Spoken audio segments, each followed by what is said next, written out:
जिन गलियों में आतंकियों की गोलियां चलती थी वहां पर सचिन का बल्ला चल रहा है। 370 और 35 से हटने के बाद पहली बार महिलाओं को और वाल्मीकि समाज को उनका अधिकार मिल रहा है। एक फिल्म दिल्ली में चल रही है, उस पर क्या कहेंगे आप? दिल्ली वाली भी ओटीटी फिल्म ही है। बताइए कि एक के बाद एक सीरीज की तरह, एक सीरीज 1 में मनीष जी गए, सीरीज 2 में संजय जी गए, सीरीज 3 में विजय नायर गए, सीरीज 4 में सत्येंद्र जैन फिर से अंदर गए और सीरीज 5 में अब केजरीवाल जी गए हैं। तो ये सीरीज बन चुकी है। पर राघव चड्ढा जी सांसद हैं, उनके विदेश में आंखों का ऑपरेशन करा है। आपको लगता है वो आंखों का ऑपरेशन कराने गए? बोल के तो यही गए ना। उनकी धर्मपत्नी तो वापस आ गई हैं। दिल्ली कंपेयर टू से अदर पार्ट्स ऑफ कंट्री तो बहुत आगे है इन चीज़ों में, ये माना जाता है ना। तो दिल्ली में रह के आंखों का ऑपरेशन नहीं हो पा रहा है क्या? और आपने 100 करोड़ रुपए खर्च के शीश महल पर, जब त्राहिमाम ऑक्सीजन के लिए मच रही थी और तब हम लोग कार्यकर्ता के रूप में बांट रहे थे खाना और वैक्सीन लगा रहे थे। आप 5 मिनट बोलने के लिए 50 मिनट पढ़ने की बात करते हैं। मुझे लगता है वो 50 मिनट बोलने के लिए 5 मिनट नहीं पढ़ते होंगे। ऐश्वर्या राय जी जो राम मंदिर प्राण प्रतिष्ठा में नहीं थी, उसके पीछे हाथ धो के पड़ गए भाई। लाल सिंह पता है आपको कौन है? लाल सिंह वो व्यक्ति है जिसने कठुआ में जब बच्ची का बलात्कार हुआ तो उसके रेपिस्ट के साथ वो खड़ा हुआ और समर्थन देने। हमने उसको मंत्री पद से निकाल दिया, वो हमारे साथ था उसमें। हमने उसको पूरा डिस्टेंस करके उसको निकाल दिया। सुनिए, उस समय पर कांग्रेस ने बहुत सारी चीज़ें बोली। आज कांग्रेस ने उसको बुलाकर, प्रियंका वाड्रा जी ने उसको स्वयं अपने हाथों से टिकट देकर उसको कैंडिडेट बनाया। आज मैं जानना चाहता हूं कि प्रियंका वाड्रा जी इस पर बताएं। ये है लाल सिंह। 2014 के इलेक्शन हुए थे तो उस समय था कि अब की बार मोदी सरकार, फिर उसके बाद हुआ कि अब की बार 300 पार, अब है कि 400 पार। कौन सा ऐसा काम है जो 2 बार क्लियर मैंडेट मिलने के बाद बीजेपी नहीं कर पाई जो 400 चाहिए?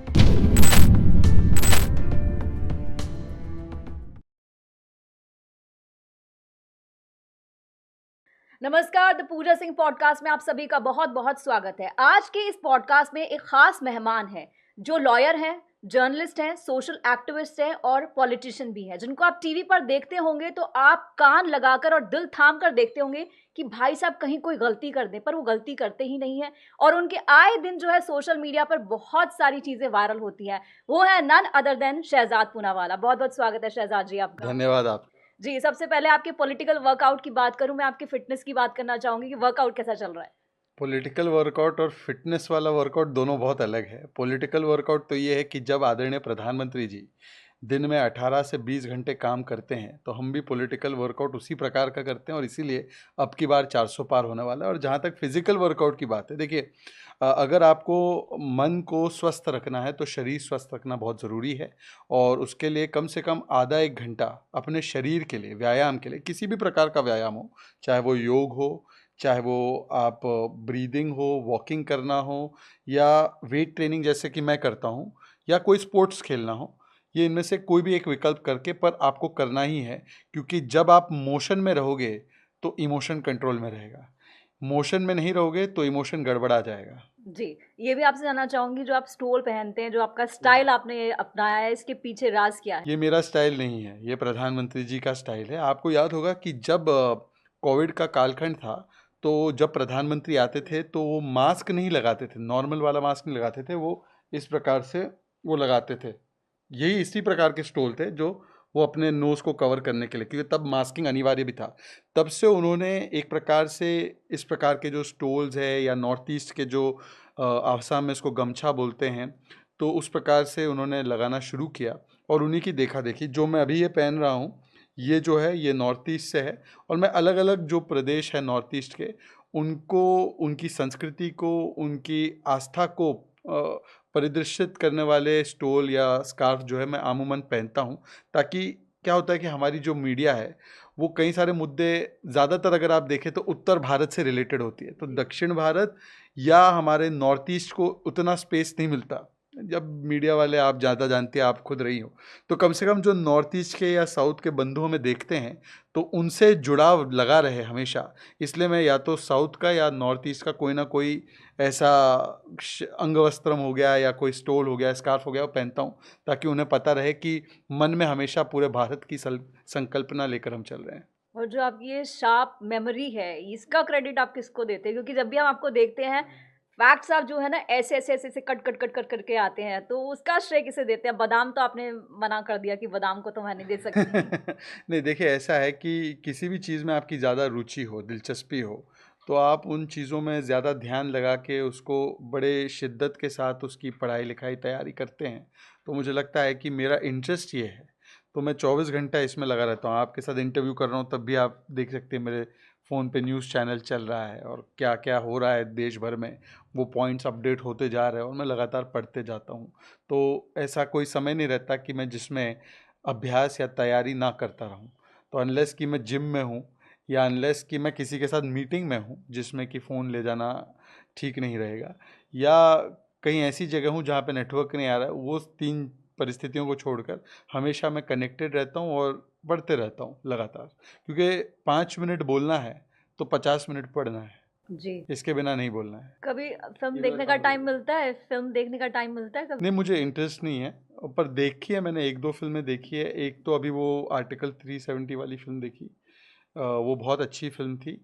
यामी गौतम जिसमें कलाकार के रूप में, और आदित्य धर जी ने जिसको प्रोड्यूस और डायरेक्ट की है, और वो बहुत ही अच्छी फ़िल्म है। तो मैं सभी आपके श्रोताओं से कहूँगा कि वो फ़िल्म देखें। वीर सावरकर वाली फ़िल्म मैं देखना चाहता हूँ, क्योंकि उसमें रणदीप हुड्डा जी ने जिस प्रकार से अपने बॉडी को ट्रांसफ़ॉर्म किया और जो उनके इंटरव्यूज़ आए हैं, वो भी मुझे बड़ा प्रभावित कर रहे हैं। तो अगर मौका समय मिला तो मैं वो ज़रूर देखूँगा। और जो मैंने एक फ़िल्म पूरी देखी थी वो शायद कश्मीर फाइल्स देखी थी। केरला फाइल्स? केरला फाइल्स पूरी नहीं देख पाया, 5-10 मिनट देख पाया, क्योंकि उस समय जो था हमारी पार्टी ने उसके लिए स्क्रीनिंग रखी थी, दिल्ली बीजेपी ने। पर मैं 5-10 मिनट ही देख पाया क्योंकि मेरे दूसरे कमिटमेंट थे। तो बाकियों ने फीडबैक दिया कि अच्छी फ़िल्म है, तो देखने लायक है। तो जिनको भी अवसर मिले ये सारी फ़िल्में ज़रूर देखें। जी। 370 वाली ज़रूर देखें, क्योंकि देखिए उस फिल्म में हालांकि वो बहुत अच्छे तरीके से बनाई गई है और एकदम कमर्शियल फिल्म है, पर उसमें इतना डिटेल में बताया गया है कि कैसे ये निर्णय लिया गया, कैसे उसको क्रियान्वित किया गया, और किस प्रकार से आज हम लोग जब जम्मू कश्मीर को देखते हैं कि केवल भौगोलिक रूप से नहीं, रूहानी रूप से भी वो एकत्रित हुआ है। और 370 हटने के बाद लाल किले से लाल चौक तक तिरंगा लहराता है। तो उसका पूरा जो जर्नी और ट्रांसफॉर्मेशन है वो देखने मिलेगा आपको। तो मुझे लगता है वो अच्छी फिल्म है, देखने लायक है। जी, ज़ाहिर-सी बात है क्योंकि 370 के बाद जो हम तस्वीर अब देख रहे हैं वहाँ की वो एकदम अलग है। एक तरफ पत्थरबाज़ हुआ करते थे, अब जो जाकर के सचिन तेंदुलकर वहाँ क्रिकेट खेल। आपने मेरे मुंह की बात छीन ली। मैं वही बोल रहा हूँ कि जिन गलियों में आतंकियों की गोलियां चलती थी वहां पर सचिन का बल्ला चल रहा है। आप सोचिए कि जिस कश्मीर, जम्मू कश्मीर को टेररिज्म का हॉटस्पॉट बताया जाता था, आज टूरिज्म का हॉटस्पॉट, 2 करोड़ से ज़्यादा सैलानी वहाँ पे प्रतिवर्ष पहुँच रहे हैं। जिस जम्मू कश्मीर में माँ शारदा के मंदिर की घंटियाँ बंद हो चुकी थी, आज 70 वर्ष बाद नवरात्र की पूजा कुपवारा के पास जो मंदिर है वहाँ हो रहा है। और केवल वही नहीं, मुहर्रम के ताजिया निकल रहे श्रीनगर से। बच्चों के लिए आज फ़िल्म के लिए वहाँ पे थिएटर खुला है, तो 30 साल बाद वहाँ पे फ़िल्में भी दिखाई दे रही है। वहाँ पर जितना 70 वर्षों में निवेश नहीं हुआ, उतना पिछले 2-3 वर्षों में हुआ है। आतंकवाद हो, पत्थरबाजी हो, वो सारी चीज़ों में बड़ी गिरावट हुई है। और जिस प्रकार से जम्मू कश्मीर आज विकास और राष्ट्रवाद की पथ पर और राह पर चल पड़ा है, तो मुझे लगता है कि वहाँ पर पीपीपी की राजनीति हुआ करती थी। परिवारवाद, पॉलिटिक्स ऑफ पाकिस्तान परस्ती, एंड जिस प्रकार से पत्थरबाजी, और वहाँ पे अब वो पीपीपी की राजनीति खत्म होकर डीडीडी, डेमोक्रेटाइजेशन हुआ है। पहले वहाँ पर लोकतंत्र केवल 3 परिवारों तक सीमित था, आज 30,000 चुने हुए वहाँ पर जनप्रतिनिधि है। तो डिसेंट्रलाइज हुआ है, डेवलपमेंट हो रहा है और डेमोक्रेटाइज हुआ है। आपको पता है महिलाओं के पास, और वहाँ पर जो वाल्मीकि समाज है, आदिवासी समाज है, 70 वर्ष तक उनको अपने अधिकारों से वंचित रखा गया। 370 और 35 से हटने के बाद पहली बार महिलाओं को और वाल्मीकि समाज को उनका अधिकार मिल रहा है। देश भर में दलित दलित दलित करने वाले, अपने नाम पे दलित के नाम पर वो लोग आज इसका विरोध करते हैं, तो उनको आम्बेडकर जी की बात याद रखनी चाहिए कि आज दलित समाज के लिए अगर वो सच में कुछ भला चाहते हैं तो 370 का विरोध ये लोग क्यों करते हैं। जी, ज़ाहिर-सी बात है। हमने फ़िल्मों की बात की थी, एक फ़िल्म दिल्ली में चल रही है, उस पर क्या कहेंगे आप? आपने उसको कंपेयर किया है पाब्लो एस्कोबार।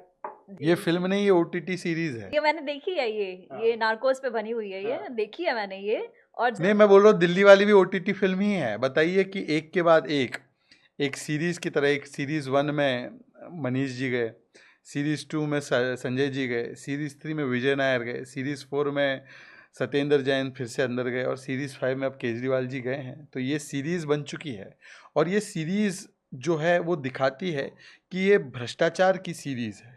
ये सीरीज़ जिस प्रकार से वादे तोड़ने की सीरीज़ है और जिस प्रकार से जिन उसूलों को ये लोग लेकर आए थे, उससे कितना दूर हो गए, ये इसकी भी सीरीज़ है।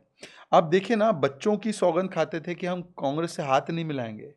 बच्चों की सौगंध खाते थे, बड़े घर में नहीं जाएँगे। आज शीश महल में रह रहे हैं और कांग्रेस के साथ लालू प्रसाद यादव जी, जिनको ये जेल भेजना चाह रहे थे, आज उनके साथ मिलके जेल जाने पर भ्रष्टाचार बचाओ का आंदोलन कर रहे हैं। स्वराज की बात करते थे, शराब तक आ गए। अन्ना की बात करते थे, लालू तक आ गए। इस्तीफा देने की बात करते थे, आज इस्तीफा देना तो दूर, सरकार जेल से चलाने की बात करते हैं। तो कितनी कट्टर बेशर्मी और निर्लज्जता का एक सीरीज देखना है तो वो दिल्ली में दिखाई दे रहा है।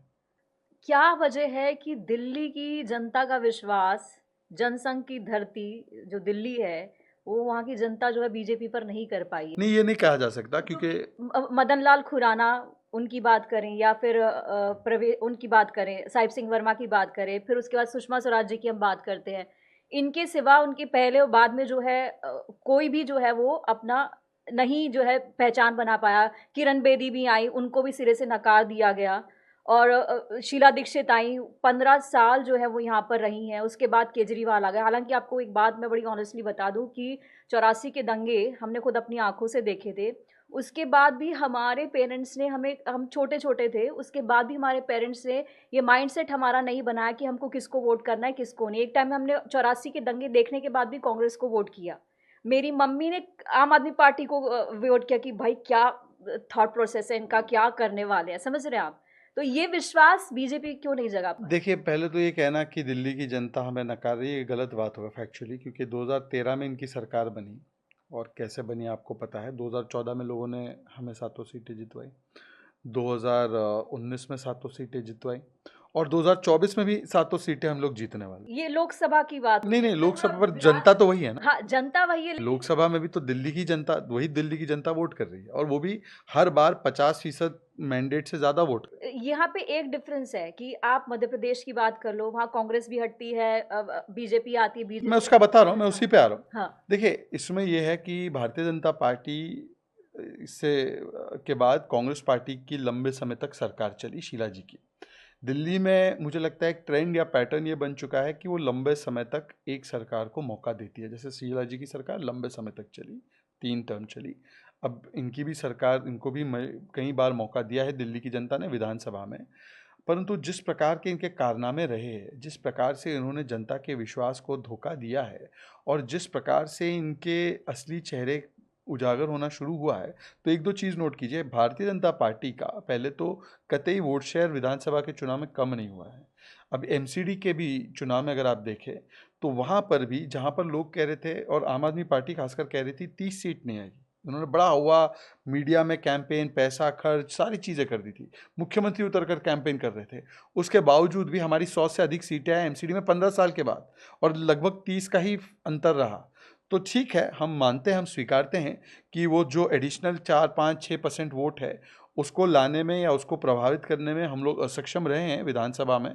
परंतु मुझे लगता है कि अब जो उल्टी गिनती शुरू हो चुकी है इनकी सरकार की, अब देखना कि 2024 में सातों सीटों पर भारतीय जनता पार्टी परचम लहराएगी और बहुत ही जल्द यहाँ पर विधानसभा के रूप में भी बदलाव, बहुत बड़ा बदलाव होने वाला है और भारतीय जनता पार्टी की सरकार विधानसभा मतलब असेंबली इलेक्शंस में भी बनने वाली है। तो आप मान रहे हैं कि जो अभी ये ओटीटी वाली सीरीज चल रही है दिल्ली में, ये आखिरी अध्याय है। ये आखिरी अध्याय, ये आखिरी अध्याय है, ये आखिरी चैप्टर चल रहा है। वो फिनाले, जो क्लोजिंग, वो होता है ना, लास्ट सीजन चल रहा है इनका।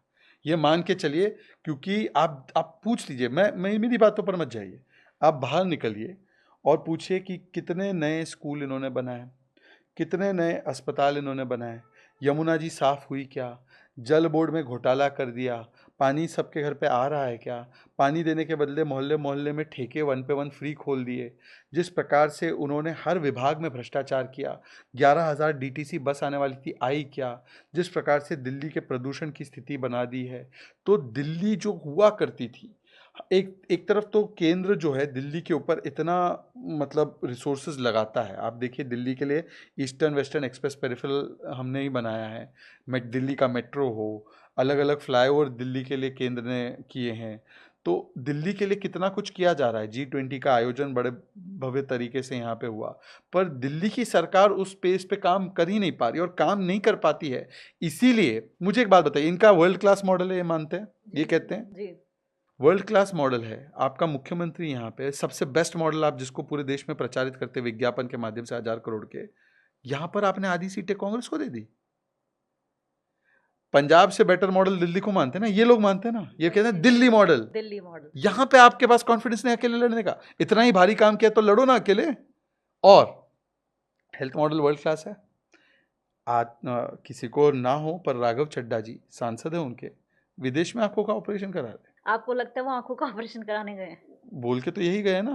उनकी धर्मपत्नी तो वापस आ गई हैं। अब वो उनके बीच का मामला, मैं उस पर टिप्पणी नहीं करना चाहता, पर लोग सवाल पूछ रहे हैं, सोशल मीडिया को कौन रोक सकता है। वो तो पूछ रहे हैं कि भाई रहती उनके साथ रहती, पर वो नहीं आ गई है। केजरीवाल टाइम और स्वाति मालीवाल भी अपनी शायद परिवार के कोई सदस्य का इलाज कराने यूएस गई। पहला मैं इसको पॉइंट खत्म कर दूं, वर्ल्ड क्लास हेल्थ मॉडल है ना दिल्ली, कंपेयर टू से अदर पार्ट्स ऑफ कंट्री तो बहुत आगे है इन चीजों में, ये माना जाता है ना। तो दिल्ली में रह के आंखों का ऑपरेशन नहीं हो पा रहा है क्या? क्यों नहीं हो पा रहा है? ये कौन सा वर्ल्ड क्लास? आप दिल्ली की निवासी हो ना, आप दिल्ली रहते हो, मैं दिल्ली रहता हूँ। दिल्ली की हकीकत दिल्ली वाले जानते हैं हम लोग क्या भुगत रहे हैं। साउथ एक्स में पानी नहीं आ रहा है ठीक से, साउथ एक्स जैसे इलाके में, बाकी का तो क्या हाल होगा। आप जानते हैं टैंकर माफिया चल रहा है, स्कूल के नाम पर, क्लासरूम के नाम पर टॉयलेट बना के क्लासरूम गिनवाना। और जिस स्थिति में आज गंदगी हो चुकी है, एमसीडी भी तो इनके पास है। अच्छा, बीच में जो भराव हुआ था पानी का, तब एमसीडी आपके पास थी, जल बोर्ड आपके पास है, पीडब्ल्यूडी आपका है, फिर भी दिल्ली को डुबा दिया इन्होंने। और दिल्ली डूब रही है, शराब में भी डूब रही थी और पानी में भी, और जो बोल सकते हैं कि पूरी व्यवस्थाओं में भी डूब रही है। इसीलिए दिल्ली की जनता ने मन बना लिया है। और बाकी सब छोड़िए, इस समय पर जब कोविड में दिल्ली की जनता को आपकी आवश्यकता थी, बाकी समय पे आप क्या कर रहे थे? शीश महल बना रहे थे। पूजा जी बाकी सारी चीजें छोड़ दीजिए, राजनीति में आप ये कहकर आए ना कि मैं तो छोटा, मुझे तो 2 कमरे का मकान चाहिए जी, मेरा तो वैगनआर है। 2 कमरे का मकान चाहिए, गाड़ी नहीं चाहिए, मैं सिक्योरिटी नहीं लूंगा, मैं बच्चों की कसम पूजा जी आप बहुत बड़े बड़े व्यक्तियों के साथ इस पॉडकास्ट को आपने किया होगा, किसी के घर में 4 लाख रुपए का टॉयलेट का कमोड है क्या? आप कभी मिली हो क्या? मुझे तो लगता है कि संभवतः अभी प्रधानमंत्री जी का एआई टॉक था बिल गेट्स के साथ। शायद बिल गेट्स, जो कि दुनिया की सबसे अमीर हस्तियों में से एक है, उसके भी घर में 4 लाख रुपए का टॉयलेट का कमोड नहीं होगा, वो भी थोड़ा बैलेंस में चल रहा होगा। आप सोचिए, इस प्रकार का अश्लील खर्च, रसोइयां बंद थी, आपकी प्राथमिकता क्या थी? 8 लाख रुपए का एक पर्दा। और यहां पर आकर विक्टिमहुड कार्ड खेलते हैं ये लोग।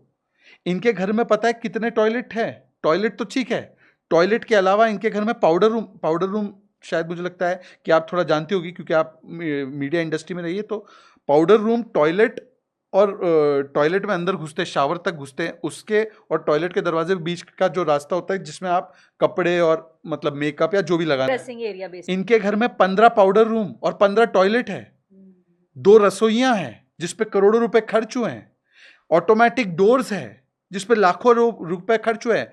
इनके घर में जो अपना ताजमहल में मकराना मार्बल शायद यूज हुआ है। ये ताजमहल जो शाहजहां के लिए ठीक था ना, उनके लिए कम स्टैंडर्ड का था, इन्होंने वियतनाम से मार्बल मंगवाया जी। वियतनाम से मार्बल लगा है कोविड के कालखंड में।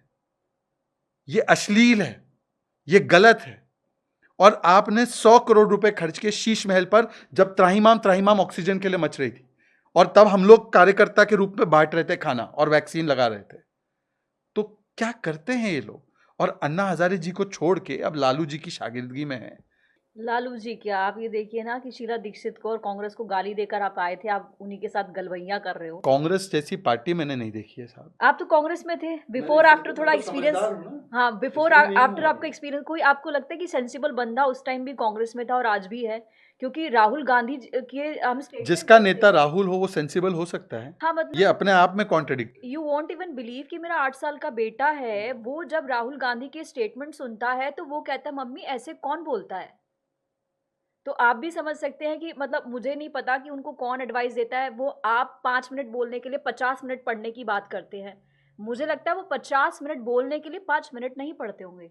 और उनके 5 मिनट बोलने के बाद 50 मिनट कांग्रेस को खर्च करना पड़ता है समझाने के लिए।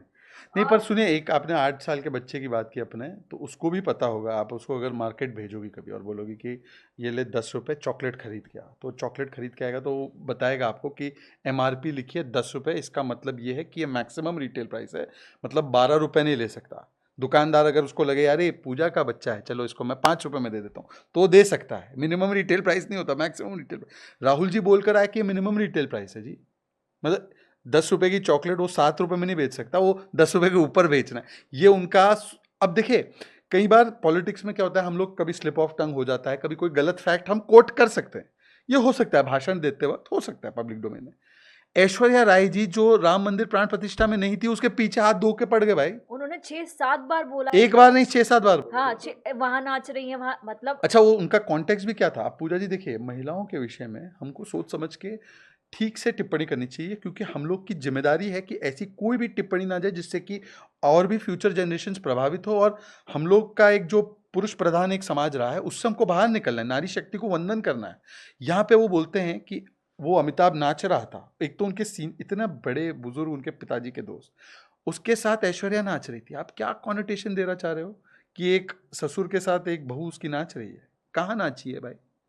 जबकि वो तो राम मंदिर के समय गई ही नहीं थी वो। अच्छा, और क्योंकि हमने अभी महिलाओं के विषय में मैंने एक बात छेड़ी है, आप बोलिए। सुप्रिया श्रीनेत ने अभी जो पोस्ट किया कंगना पर, संभवतः अब जब रिकॉर्ड कर रहे हो और ये कल जब ब्रॉडकास्ट होगा तो कुल मिला के 5-6 दिन हो जाएंगे। होली के दिन पे किया था उन्होंने 25 तारीख को, तो जिस भी दिन आप देख रहे हैं उसको देख लीजिए। अभी तक स्पष्टीकरण नहीं आया है। उन्होंने कहा कि मेरा अकाउंट जो है हैक नहीं, नहीं नहीं नहीं नहीं, हैक नहीं बोला। किसी और ने उन्होंने कहा कि मेरा अकाउंट 5-6 लोग, कुछ लोग चलाते हैं, एक्सेस करते हैं। एक्सेस। चलिए, हालांकि वो कॉन्ट्राडिक्टरी है, क्योंकि वो मेरे साथ एक डिबेट में थी, तो वहां डिबेट में बोलने लगी मैं हर चीज अपना देख के डालती हूँ, तो भाई यहाँ पर क्यों नहीं? चलिए, उन्होंने बोला कि किसी ने डाल दिया। आप कुछ भी पोस्ट करती हो और वो वायरल होना शुरू होता है या उस पर नोटिफिकेशन आना शुरू हो जाता है लाइक्स के, और उसके 1.5-2 घंटा आपको नोटिफिकेशन नहीं आया, जब तक कि मैंने उसको ट्वीट किया और कहा कि ये क्या है। ये आपने केवल कंगना का नहीं, आपने पूरे मंडी का अपमान किया है, पूरे हिमाचल का अपमान किया है। फिर उसके बाद वो उसको डिलीट करती है और बोलती है मैंने नहीं किया, ये किसी और ने किया। तो इनका पासवर्ड कितने लोगों के पास है भाई? सार्वजनिक करके रखा है क्या? मतलब महुआ मित्रा अपना पार्लियामेंट्री लॉगिन दुबई वाले को दे देती है, इनका कहीं से और चल रहा है। एक होता है कि जब आप पोस्ट करते हो ना, तो जिसने पोस्ट किया होता है, जिस भी हैंडल से पोस्ट हुआ होता है, जिस आप जैसे मान लीजिए कि आपका आईडी है, आपने किसी को मैनेजर बनाया, किसी को एडिटर डिजिटल बनाया, फुटप्रिंट आ जाता है। हाँ उसका आ जाता है, आप निकालो उसको। तो 5 दिन हो गया, तो कहाँ है उस पे कोई? तो अभी तक उन्होंने उन्होंने कहा ना मैंने नहीं किया, किसी और ने किया। उस पर कार्रवाई हुई क्या? उसको सार्वजनिक किया आपने? उस पर FIR की क्या? और कांग्रेस ने क्या जवाब दिया उस पर? और जब उन्होंने 25 तारीख को किया, आप चेक कर लो, उसी समय पर कांग्रेस के गुजरात के नेता वही पोस्ट करते हैं। मृणाल पांडे नाम की कोई कांग्रेस इकोसिस्टम से जुड़ी हुई, पहले उनको प्रसार भारती में बिठाया इन लोगों ने। मृणाल पांडे का बैकग्राउंड देख लीजिए, कांग्रेस राइटर है वो। हाँ जो भी है, अब पता नहीं इस प्रकार की भाषा एक महिला के विषय में। और कांग्रेस के लोगों ने उसको जायज़ ठहराया, ऐसे सारे ट्वीट्स उनकी तरफ से किए गए। और आज भी, अभी मैं यहाँ पे आ रहा था, कर्नाटका के कांग्रेस के नेता ने, जिसपे साइना नेहवाल ने ट्वीट करके जवाब दिया है, कि उन्होंने कहा कि महिलाओं का काम जो है वो खाना बनाना है, किचन से बाहर नहीं आना है, इन पे कोई कार्रवाई नहीं होती। शांति धारीवाल ने कहा मर्दों का प्रदेश है, रेप होता रहेगा, लड़की हूँ लड़ सकती हूँ पार्टी है ये। लाल सिंह पता है आपको कौन है? लाल सिंह वो व्यक्ति है जिसने कठुआ में जब बच्ची का बलात्कार हुआ तो उसके रेपिस्ट के साथ वो खड़ा हो गया और समर्थन देने लगा। हमने उसको मंत्री पद से निकाल दिया, वो हमारे साथ था उस समय, हमने उसको पूरा डिस्टेंस करके उसको निकाल दिया। सुनिए, उस समय पर कांग्रेस ने बहुत सारी चीज़ें बोली। आज कांग्रेस ने उसको बुलाकर, प्रियंका वाड्रा जी ने उसको स्वयं अपने हाथों से टिकट देकर उसको कैंडिडेट बनाया है। आज मैं जानना चाहता हूं कि प्रियंका वाड्रा जी इस पर बताएं। ये है लाल सिंह। और ये कांग्रेस पार्टी मणिपुर पर बड़े लेक्चर दे रही थी। मणिपुर पे हमने सबने कंडेम किया, प्रधानमंत्री ने बोला, पार्लियामेंट में अमित शाह जी ने बोला, अमित शाह जी गए वहां पे। संदेश खाली पर एक बयान आया इनका, जहां पे हिंदू महिलाओं को शाहजहां टारगेट कर रहा था। ममता दीदी ने शाहजहां को डिफेंड किया।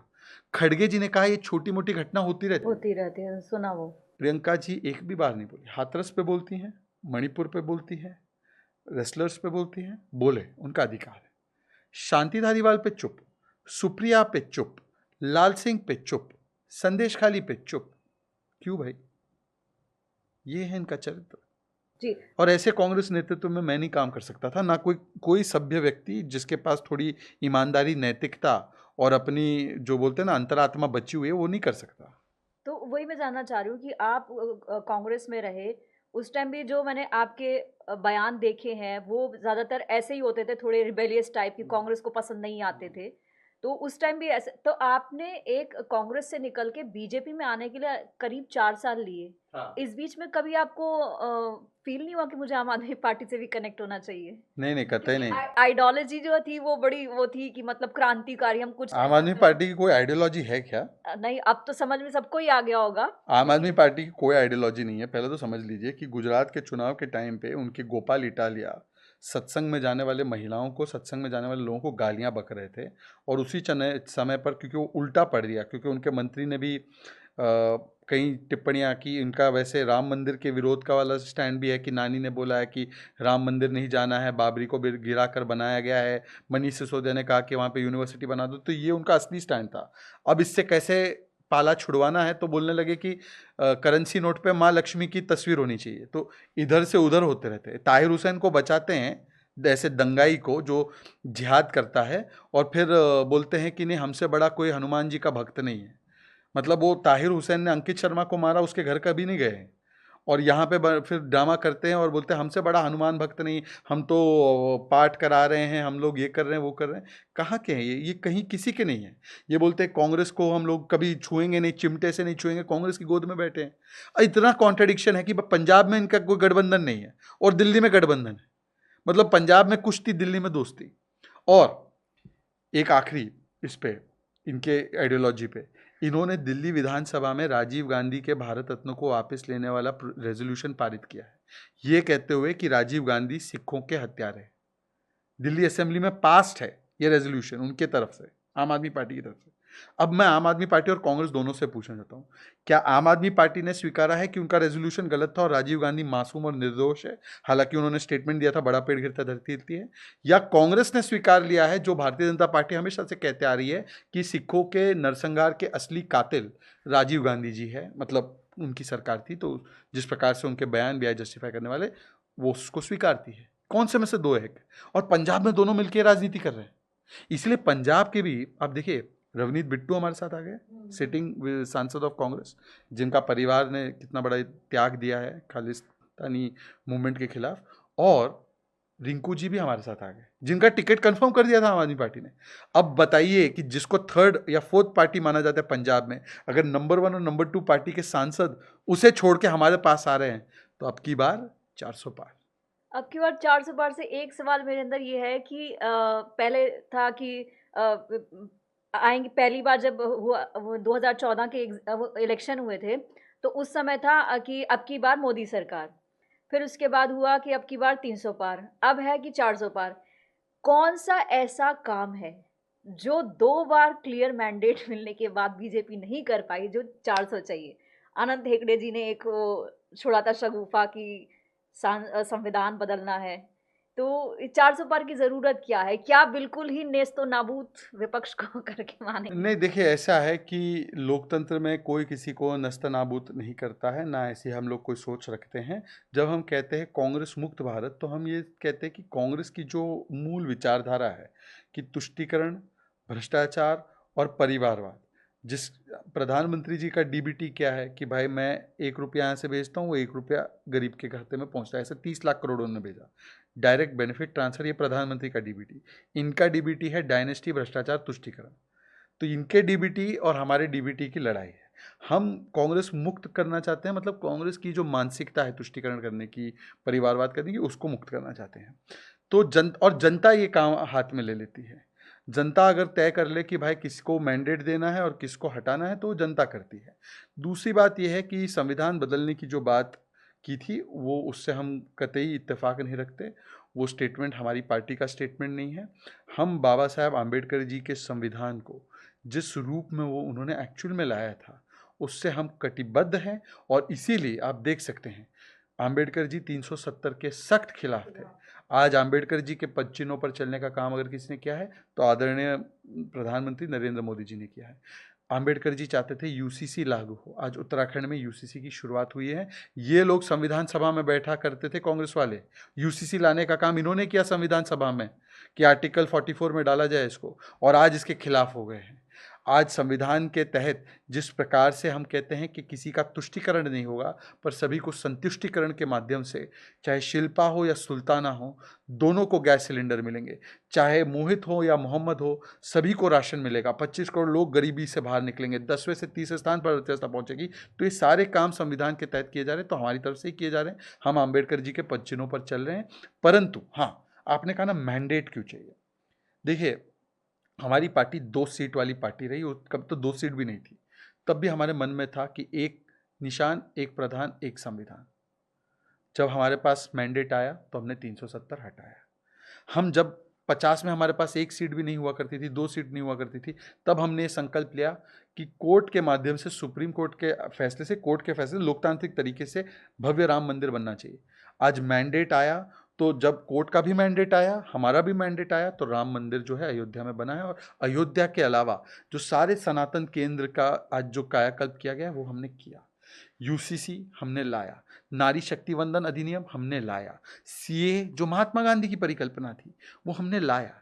तो जिस प्रकार से जो बड़े बड़े काम 70 साल से, 50 साल से लटके अटके भटके हुए थे, उसको करने के लिए जनता मैंडेट देती है। और आज हमारा एक ही संकल्प है कि 2047 तक, 2047 तक भारत एक विकसित राज्य, एक विकसित देश बने।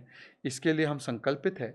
और जितना जनता हमें ताकत देगी, उतने और मजबूती के साथ हम काम करेंगे। अगले कुछ वर्षों में हम तीसरे नंबर की अर्थव्यवस्था बनेंगे। 400 पार करके क्या कुछ लाने वाले हैं? 300 का तो हमने देख आप लिया। हमारा मैनिफेस्टो भी तो पढ़ेंगी ना। मैनिफेस्टो पढ़ेंगे, उसको भी दिखाएंगे।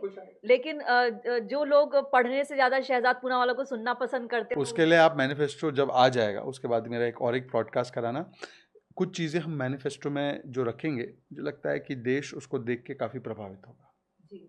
चलिए शहजाद, आपकी भी आगे अपॉइंटमेंट है। आपने इतना टाइम निकाला, उसके लिए बहुत बहुत थैंक यू सो मच। मैं आपका धन्यवाद करता हूं कि आपने मुझे बुलाया इस पॉडकास्ट पे, और अच्छी बातें हुई। और इसके अलावा भी मुझे बड़ी खुशी होती है कि आप लोग सोशल मीडिया के माध्यम से, डिजिटल मीडिया के माध्यम से इतनी बातों को फैला सकते हैं।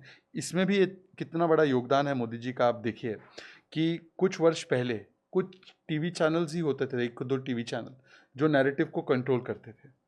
ठीक है, आज 2014 से लेकर 24 तक जिस प्रकार से ब्रॉडबैंड कनेक्टिविटी पूरे देश में बढ़ी, जिस प्रकार से इंटरनेट के दाम कम हुए, जिस प्रकार से डिजिटल इकोसिस्टम बना, जिसकी वजह से सोशल मीडिया को भी बढ़ावा मिला, तो आज हर एक व्यक्ति अपने यूट्यूब चैनल से और बाकी फ़ोन के माध्यम से, स्मार्टफोन के माध्यम से, 2 मोबाइल फ़ोन की फैक्ट्री थी, आज 200 से ज़्यादा है। एप्पल और सैमसंग भी यहाँ पे फ़ोन बनाते हैं। इसके माध्यम से जो हर व्यक्ति एक पत्रकार बना है, और जो आज डेमोक्रेटाइजेशन हुआ है सोशल मीडिया और डिजिटल मीडिया का, मुझे लगता है इसी के आज फलस्वरूप आज हम लोग यहाँ पर भी आवाज़ अपनी रख सकते हैं। और ये ज़्यादा देखा जाता है उस समय के चैनल से भी ज़्यादा। तो मुझे लगता है कि ये भी एक सक्सेस स्टोरी है। यूपीआई के बारे में किसी ने सोचा था कि एक दिन ऐसा आएगा कि कोई आदमी जेब में पैसे लेकर नहीं घूमेगा। चिदम्बरम जी ने बड़ा मजाक उड़ाते हुए कहा था कि ये कौन इस्तेमाल करेगा डिजिटल पेमेंट, वो गरीब अम्मा कर पाएगी जो सामान बेचती है अपना सब। वो मीम बहुत वायरल हुआ था, जो सब्जी वाली आंटी जो है वो तोल के पीछे वो चिपका करके दिखा रही थी। और चाहे बड़ा मॉल हो जहाँ पे आप जाते होंगे, या छोटी सी सब्जी की दुकान है जहाँ हम जाते हैं, दोनों जगह पर वहाँ पर आप एक ही डिजिटल पेमेंट यूपीआई के माध्यम से कर सकते हैं। तो ये कितना बड़ा इक्वलाइज़र है, ये कितना बड़ा अपॉर्चुनिटी है। अब तो कई सारे राष्ट्रीय अध्यक्ष देश में आते हैं, तो मोदी जी उनको चाय पिलाने ले जाते हैं कहीं पे, तो ऑनलाइन पेमेंट करते हैं, यूपीआई से पेमेंट। यूपीआई से पेमेंट करते हैं। तो ये ही मोदी की ताकत है, और इसीलिए आज डिजिटल इंफ्रास्ट्रक्चर से लेकर बाकी जगहों में स्टार्टअप्स में जो बढ़ावा आया है, जो युवाओं के लिए अवसर खुले हैं, ये उसका एक मैं आपसे लास्ट में जो कहना चाहती हूँ, इस बार हमारे बहुत सारे यंग वोटर्स हैं जो पहली बार वोट करने जा रहे हैं, शहजाद पूनावाला, उनको क्या कहेंगे? राम लला और गीता के लिए वोट कीजिए। राम लला का मतलब है आर फॉर राष्ट्रीय सुरक्षा, एम फॉर महिला सशक्तिकरण, एल फॉर जो लाभार्थियों को हमने सामाजिक जन कल्याण नीतियों से उनके स्तर को बढ़ाने का काम किया है, L for leadership of Modi ji, strong leadership across the world, A for अर्थव्यवस्था जो 10वें से तीसरे स्थान पर जा रही है, और गीता का मतलब है G for growth, I for infrastructure जिस पर 11 लाख करोड़ हम खर्च कर रहे हैं। हम लोग दुगने रेट से हाईवे बना रहे, दुगने रेट से एयरपोर्ट बना रहे, दुगने रेट से मेट्रो बना रहे, जिसमें रोजगार भी पैदा हो रहा है। T for technology, and A for आत्मनिर्भर भारत, जो भारत पहले डिफेंस के गुड्स इंपोर्ट किया करता था और उसमें भ्रष्टाचार होता था, अगस्टा वेस्टलैंड होता था, बोफोर्स होता था, आज हम 16,000 करोड़ के डिफेंस गुड्स एक्सपोर्ट कर रहे हैं। तो भारत की आत्मनिर्भरता, हमने 220 करोड़ टीके अपने लगाए और 25 से 30 करोड़ टीके हमने उन देशों को भेजे, 100 देशों को जिनके पास अपने टीके बनाने की व्यवस्था नहीं थी। कोविन ऐप हमने पूरे दुनिया को दिया कि आप इस ऐप को ओपन सोर्स से लीजिए और इस्तेमाल कीजिए। तो आज आत्मनिर्भर भी है, और पूरी दुनिया के लिए हम लोग जो है उनको और प्रगति पे ले जाने के लिए भारत योगदान दे रहा है। तो रामलला और गीता, इसके लिए वोट कीजिए, चलिए, बहुत बहुत और इसमें सांप्रदायिकता ना खोजे। जी बिल्कुल, थैंक यू सो मच। धन्यवाद। जय श्री राम। तो आप देखिएगा शहजाद पूनावाला से खास बातचीत, और आपके जो भी राय हो, जो भी सजेशंस हो, आप जो कुछ भी शहजाद से भी कहना चाहें, कमेंट बॉक्स में जरूर बताइएगा। फिलहाल इस पॉडकास्ट में इतना ही। नमस्कार।